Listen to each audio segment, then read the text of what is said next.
घोटाले के बारे में आप लोगों को जानकारी है, जिसके अंदर काफ़ी जो वहाँ पर अकाउंट्स वगैरह थे जिन लोगों के और जिन लोगों की एफडीज़ थी, उन लोगों ने शिकायत करी थी। शिकायत के आधार पे जब जांच हुई तो जांच के आधार पर मुकदमा पंजीबद्ध किया गया था।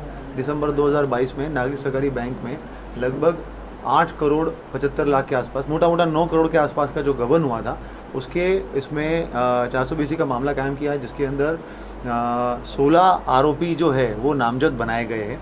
इसमें से आज 2 आरोपियों की पुलिस ने गिरफ्तारी की है। एक जो है वो वानखेड़े है, जो वहाँ पे कैशियर के रूप में काम करता था, और एक और आरोपी जो है उसके द्वारा सरेंडर किया गया है। इसमें अगर घोटाले के बारे में बात की जाए तो एमपीईबी का जो कैश कलेक्शन होता था, जो बिजली बिल का भुगतान होता है, उसको एमपीईबी ने नागरिक सहकारी बैंक के साथ में 2016 में एक कॉन्ट्रैक्ट किया था, जिसके अंदर कॉन्ट्रैक्ट में ये था कि अगले 5 साल के लिए 17 से लेकर 22 तक 5 साल के लिए जो भी पैसा एमपीबी का कैश कलेक्शन होगा वो नागरिक सहकारी बैंक में जमा किया जाएगा। तो इसके अंदर 2 तरीके से पैसा जो है वो भुगतान किया जाता था बिजली बिल का। इसमें इनके जो एजेंट्स होते हैं एमपीबी के, वो जगह जगह पे जाकर कैश में भी पैसा जमा करते थे और साथ साथ में अकाउंट में चेक से भी भुगतान होता था। तो कि चेक और कैश, इस तरीके से 2 तरीके से पेमेंट मोड रहता था। अब जब ये इनके एजेंट्स घरों घर जाके ठेले इधर उधर से हर जगह से वो पैसा जमा करते थे, और ये पैसा एक एक बार में कभी कभी 25 लाख, 55 लाख, 15 लाख, 9,83,000, 37 लाख, इस तरीके से बड़ी बड़ी अमाउंट होती थी। तो जब ये पैसा काउंटर पे जमा करते थे तो उसमें ये इन्वेस्टिगेशन के दौरान में अभी ये पाया गया कि 55 लाख के जैसे अगर पैसा जमा किया है तो उसके अंदर 4.5 लाख रुपए शॉर्ट हो गए। तो वहाँ पे जब कैशियर जो होता था वहाँ पर काउंटर पे, वो लिख लेता था कि भाई 51 लाख फलाना फलाना जमा किए गए, इतना पैसा शॉर्ट हो गया।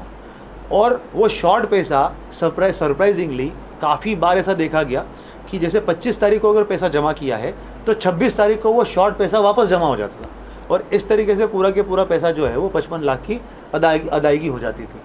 अभी जब आरोपियों से पूछताछ करने पे ये जानकारी में आया कि जहाँ पे वो कैशियर वानखेड़े था, तो वो 55 लाख रुपए जैसे आने हैं तो उसने 51 लाख रुपए लिए, 4 लाख रुपए शॉर्ट पड़ गए, 51 लाख रुपए जमा कर लिए। पूरे दिन की जमा करने के बाद में शाम को 5-6 बजे के आसपास जमा किए, 4 लाख शॉर्ट हुए हैं। दूसरे दिन जब 4 लाख उसको भरने होते थे एजेंट को, तो वो एजेंट वो 51 लाख में से ही 4 लाख रुपए कैशियर से लेके जाता था और उसके बाद में वो वापस काउंटर पे जमा कर देता। इस तरीके से 55 लाख रुपए उसने पूरे जमा कर दिए, और अंदर जो है वो 4 लाख रुपए का शॉर्टेज हो गया। उसके बाद में जब वो पैसा भर के उसके बाद एक वाइटनर की लगा के भी फ्रॉड किया गया, जो हमने पहले भी बताया था। अब 55 लाख रुपए जैसे उनके अकाउंट बुक के अंदर आ चुके हैं, चालान कैश बुक के अंदर। अब पैसा बैंक के अंदर है, भले ही वो 55 लाख नहीं है, वो 51 लाख ही है, मगर ऑन पेपर जैसे 55 लाख रुपए है। तो उन्होंने वाइटनर लगा दिया और वाइटनर लगा के वो पूरे के पूरे 55 लाख रुपए निकाल दिए। तो इस तरीके से मल्टीपल तरीके से वो फ्रॉड होता चला गया। शॉर्ट की भरपाई करने के लिए फ्रॉड किया वाइटनर। उसके बाद में ऑडिट हुई, ऑडिट के अंदर भी जैसे अलग अलग जनपद पंचायतों का जब एमपीबी के कैश कलेक्शन होता था, तो वो अलग अलग संभागों का, उनके अलग अलग सर्कल बने हुए हैं। जैसे ककनार का सर्कल बना हुआ है, बुरहानपुर का सर्कल बना हुआ है, उसके बाद में कुछ अलग अलग जनपदों का सर्कल बना हुआ है। तो हर सर्कल के अंदर एक एजेंट पैसा जमा करके लाता था, तो वो कैश में और चेक में अलग अलग लाता था। तो मान लीजिए किसी पर्टिकुलर सर्कल का अगर ऑडिट हो रहा है तो वहाँ पे अगर शॉर्ट पड़ रहा है तो वो इस सर्कल से उठा के उस सर्कल में डाल दिया, और यहाँ पे जो है वो शॉर्टेज हो गया। तो इस तरीके से इन्होंने अपने ही पूरे जाले में उलझते चले गए और बड़ी मात्रा में जो है करते करते करते 9 करोड़ के आसपास का गबन कर दिया। वानखेड़े को अगर देखा जाए तो उससे पूछताछ करने पे कुछ लोगों ने जो है वो पैसा लेकर लोगों को पैसा बांटा भी है और ब्याज पे पैसा चढ़ा दिया है, जिसका ब्याज जो है वो आता गया। कुछ लोगों ने, जैसे अगर वानखेड़े की बात करें तो उसका जो मकान है, उसका मकान के कागजात अभी पुलिस जब्त करेगी। अभी आज उसकी गिरफ्तारी करके पीआर लेके मकान के कागजात भी जब्त किए जाएंगे। तो मकान जो उसने बनाया है, उसकी ज़मीन और उसकी जो मकान बनाया है, वो पूरा के पूरा पैसा इसने इसी तरीके से जो एमपीबी का कैश कलेक्शन था उसमें से पैसा उठाया बिना किसी को ये किए, और सीधे सीधे अपने मकान के खरीदारी के अंदर और बनाने के अंदर लगा लिया।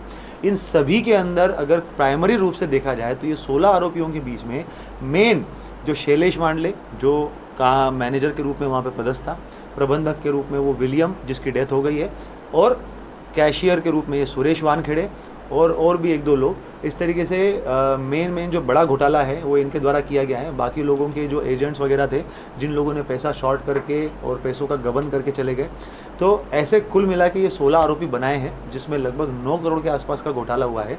अभी एक दिन पहले ही सुरेश वानखेड़े के बेटे के द्वारा जो है उसके पिताजी के गबन किए हुए लगभग 17,60,000 के आसपास जो है वो पैसा उसके जानकारी में था कि गबन करके कहीं पे रखाया हुआ है, तो उसके द्वारा जो है नागरिक सहकारी बैंक में जमा कर दिया गया है और उसकी रसीद हम पुलिस ने जब्ती भी कर ली है। और आगे जो भी उसके घर मकान वगैरह के बारे में जानकारी मिलेगी उसके हिसाब से हम लोग उसके डॉक्यूमेंट्स भी जब्त करके और अग्रिम कार्रवाई करेंगे। जैसे कि मैंने बताया कि घोटाले के अंदर कुल मिला के 16 आरोपी है। अभी हमने 2 आरोपी गिरफ्तारी करी है। इसके पहले 2 आरोपी गिरफ्तार हो चुके हैं, जिसके अंदर एक मुकेश टाडे भी हाल फिलहाल में गिरफ्तार किया था और उसने लगभग 3.5-4 लाख का ही घोटाला था उसके ऊपर। अभी जब्ती हुई नहीं है, उसका भी हम लोग अभी पीआर के लिए आज भरने वाले कि उसका भी हमें पीआर चाहिए ताकि आमने सामना करके और ज़्यादा से ज़्यादा रिकवरी कर सकें। सर सुरेश जो वानखेड़े है इसने कितना गबन किया है? देखिए, अगर ऑडिट रिपोर्ट के हिसाब से देखा जाए तो उसमें उन्होंने जो पैसा उसने लिया या उसकी कैशियर के तौर पे जो जिम्मेदारी थी, तो उस जिम्मेदारी के हिसाब से जैसे 55 लाख रुपए चला गया, तो उसको जिम्मेदारी को नियत करते हुए क्या किया गया है कि ऑडिट रिपोर्ट में शैलेश वांडले मैनेजर है, सुरेश वानखेड़े कैशियर है, ये प्रबंधक है, इन सब में समान रूप से बांट दिया गया है। तो इस तरीके से इन्होंने वो घोटाला निकाला हुआ है। तो उसमें उन्होंने बताया कि 1,98,00,000 उसके द्वारा गबन किया गया है, मगर वो समान रूप से बांटना जो है वो गलत है, क्योंकि प्रबंधक और मैनेजर का जो से है वो ज़्यादा है। तो ये सारी चीज़ें भी देखनी रहेगी और हम लोग ये प्रयास कर रहे हैं कि मैक्सिमम पैसा उसमें से रिकवर करने का हम लोग प्रयास करेंगे। तो एग्जैक्ट अमाउंट तो हम लोग बता नहीं पाएंगे सुरेश वानखेड़े का, मगर मोटा मोटा उसके द्वारा जो है एक बड़ी मात्रा में पैसों का गबन किया गया है, जो 1 करोड़ के आसपास है या उससे ज़्यादा ही है। तो जिसकी डेथ हो गई है उनसे भी क्या पैसा? जिनकी डेथ हो गई है, डेथ सर्टिफिकेट लगा के उसकी फॉर्मल वो गिरफ्तारी में शुमार किया जाएगा और हमारा प्रयास ये रहेगा कि बाकी लोगों से भी पूछताछ करके उसके द्वारा पर्टिकुलरली और कहाँ पे पैसा अगर लिया गया है और जो ऑन पेपर जिम्मेदारी नियत होती है, तो उसके आधार पे जो पैसा निकलेगा और अगर उनके नाम पे कोई प्रॉपर्टी वगैरह है तो उसको जब्ती करने का पुलिस प्रयास करेगी। हमारे साथ में खुद बुरहानपुर एसपी साहब मौजूद है। नागरिक सहकारी बैंक का जो नेपानगर का मामला है उसमें 2 आरोपी की गिरफ्तारी की और सर से हम पूरी जानकारी ले लेते हैं। सर, क्या 2 आरोपियों को गिरफ्तार किया है, पूरा विस्तार से बताइए। नागरिक सहकारी बैंक में पहले 2 लोगों को गिरफ्तार किया गया था। आज हम लोगों ने एक सुरेश वानखेड़े जो वहाँ पे कैशियर के रूप में पदस्थ था और साथ में एक और आरोपियों जिसने कोर्ट में सरेंडर किया है, तो दोनों को गिरफ्तार कर लिया है। गिरफ्तार करके दोनों की पीआर लेंगे और अग्रिम कार्यवाही करेंगे। इसके अंदर हम लोगों ने प्रयास यही है कि इसमें ज़्यादा से ज़्यादा रिकवरी की जाए। ये सुरेश वानखेड़े जो है वो उसके द्वारा अलग अलग तरीके से फ्रॉड किया गया था। वाइटनर लगा के काफ़ी बड़ी मात्रा में घोटाला किया है, 55 लाख 25 लाख इस तरीके से पैसे भी निकाले हैं।